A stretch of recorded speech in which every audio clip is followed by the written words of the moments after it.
Paghatid ng tuwa at saya ang isinagawang gift-giving activity ng Antique PNP para sa mga residenteng katutubong tumandok sa Antique. Magbabalita dyan si Patrolwoman Julibel Avior.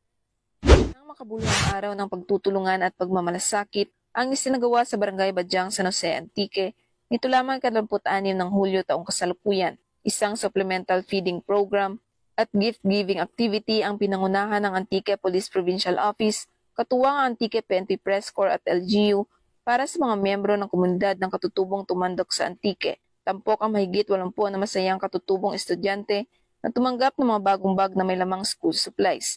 Kasama rin sa mga regalong ipinamahagi ay mga tsinelas para sa mga bata at mga damit para sa kanilang mga magulang mula sa mga donasyon ng mga pulis, lokal na pamahalaan at mamamahayag. Nagbahagi rin ang kapulisan ng edukasyon hinggil sa good touch at bad touch sa mga magulang at kabataan bilang bahagi ng kanilang advokasya sa kaligtasan at karapatang pambata. Bago magsimula ang programa, sabay-sabay na tinikman ng lahat ang mainit at masarap na arroz caldo na lalo pang nagpainit sa damdamin ng pagkakaisa.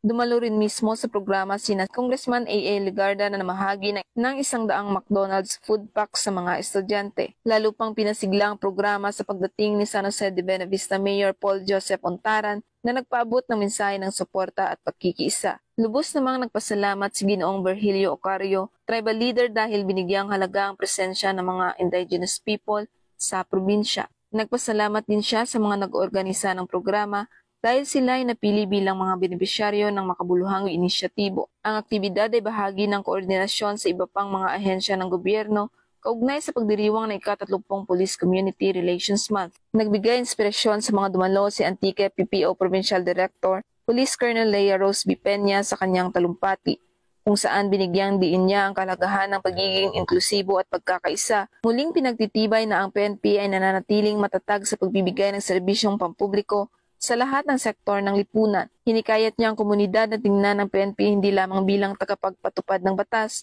kundi bilang mga kaalyado at kaibigan. Dagdag pa niya, anuman ang lahi, kultura o estado sa lipunan, ang bawat isa ay pantay-pantay sa harap ng batas at nararapat magkaroon ng akses sa mga batayang serbisyo at oportunidad. Mula dito sa Western Visayas, ako ang inyong Police News Network correspondent, Patrolwoman Julibel Albior, alagad ng batas, tagataguyod ng Balitang Pulis.